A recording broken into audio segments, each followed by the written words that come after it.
hide from that.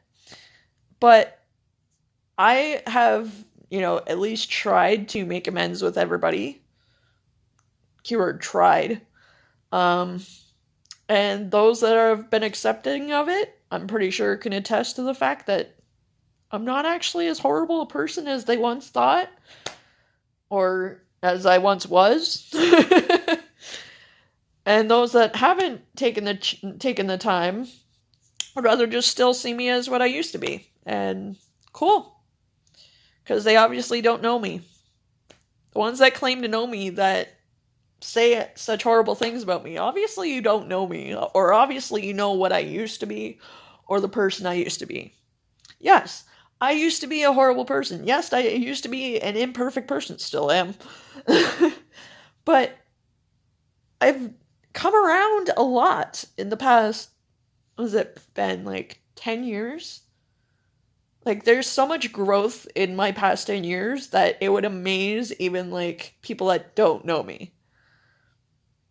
And of course, everybody sees me as this brash, in-your-face kind of person. I'm not as in-your-face as it seems. Like, I'm not one for confrontation. I'm blunt. I'm upfront. There's no black and white, like, there's no gray area with me. It's black or white. None of the, most of the time. And I'm not actually trying to be intimidating. I'm actually trying to just, I think, as a few of my friends have put it, it's my passion comes across a little too much in what I say sometimes. Or, my passion for wanting to, be heard comes across a little too much. And I will admit to that. Like, I never set out to be intimidating to anybody. I am the least intimidating person ever. Like, I'm not one to cause or get into fights with people. Like, I don't think I've been in a physical fight. When was the last time I was in a physical fight? My God, I can't remember. It was years ago. But I think people misdirect and misconstrue the tone and the context of what I say as to mean something more negative than it is actually intended. And again, if people actually took the time to, seek me out and say, hey, I want clarification on this. What did you mean by this? Did you actually mean this in a negative way? I would be more than happy to say, you know what? I can see that. Wasn't how it is, but okay.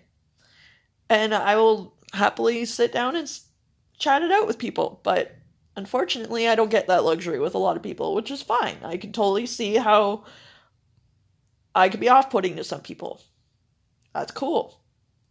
But I've had that kind of personality towards me, and I've learned that if I want to work with people, work with all kinds of people, I can't let somebody's passion or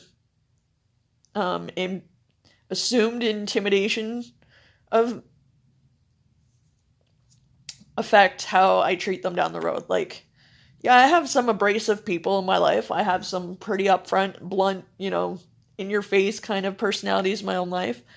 And yeah, some of them are off-putting. Some of them have been off-putting, but most of my best friends are those kind of people. And that's because I've taken the time to actually get to know what makes them that way, why they are that way. And I wish people would do that more often. Like, that's what I mean. Like, if you're not willing to do such and such for others to better understand them, better accommodate them, better respect them, then how do you expect other people to do the same for you? Like, you can't expect people to read your mind, for one. You can't expect people to just automatically know everything about you the minute they start talking to you or the minute they start on a conversation with you. You can't assume that. Always leave the opportunity for growth, for grace, and for productive, constructive conversation. Period. Like, you can't just assume people are going to know everything about you at first glance. Because that's impossible. But what you can do is not assume the worst about people. Like, if you don't want people coming down on you or thinking the worst of you, don't think the worst of them. Plain and simple. And if you want to deal with something with somebody, do it offline. Don't put it all over social media. Don't like put them on blast in a blog post or on social media. Talk to them. Like, I like to pride myself on being one of those people that talks to people about things first, and then if nothing's resolved, or if they just refuse to resolve it, then yeah, I'll write a general, frustration kind of rant thing on social media. But notice the difference. I'm not doing it in a disrespectful manner. I'm not saying they're horrible, they're terrible, blah, blah, blah, blah. I'm literally saying, look, this is where they went wrong. This is where people went wrong. This is what I think could be done better. Blah, blah, blah, blah. I don't say, oh, well, they're horrible, they're terrible, they're worthless, they're pointless, blah, blah, blah, blah.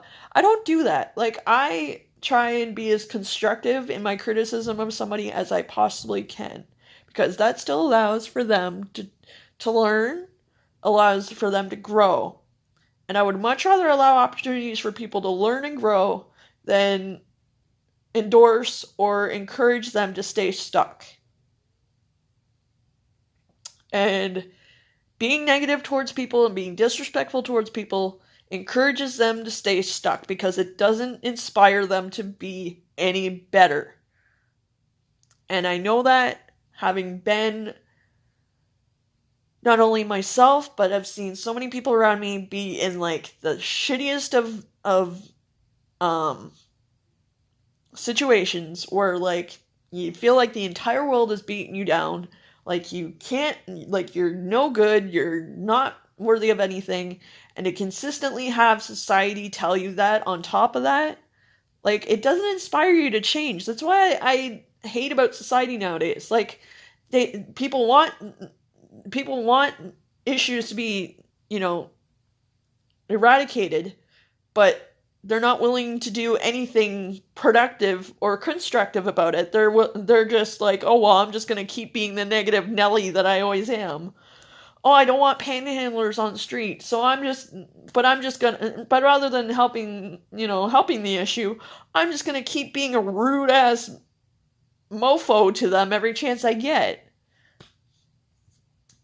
Well, I don't want homeless people on my street, so rather than, do anything constructive about it and productive about it, I'm just gonna keep, like, insisting, like, they don't need to be anywhere near me.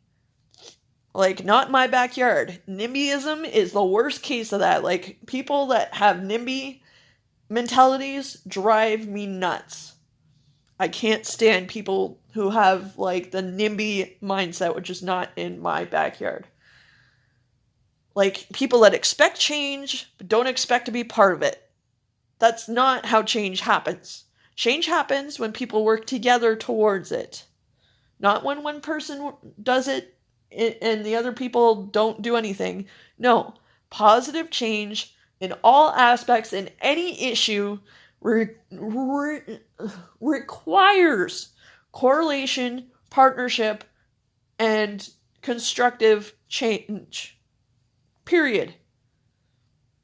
Like, if you're one of the people that has NIMBY brain, as I like to call it, and yet you consistently complain about, oh, there's so many homeless people, there's so many drug users, there's so many blah, blah, blah, like, you wonder why nothing's being done.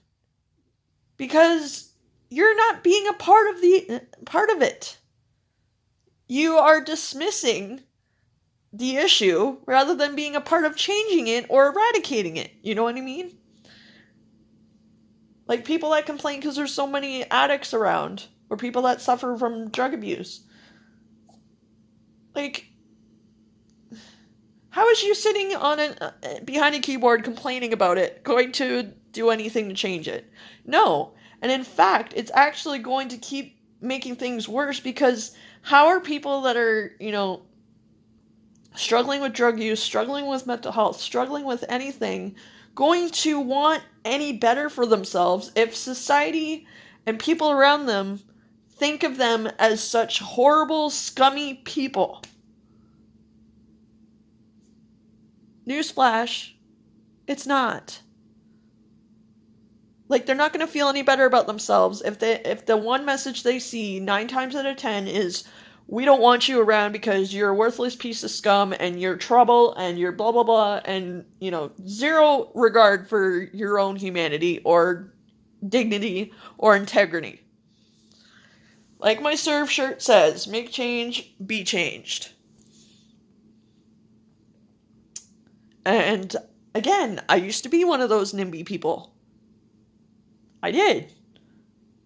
I hate myself for that. I really do, because I've met so many people in my journey that have been the embodiment of why NIMBYism is something that needs to be eradicated. NIMBYism needs to be eradicated more than anything. Like, anything that disenfranchises or discredits or, you know, continuously contributes to the destruction of people, places, and things needs to be eradicated. Like, hatred for your fellow human, look at how much good that's done for the world. It hasn't. It hasn't. So how do you expect it to eradicate homelessness or poverty?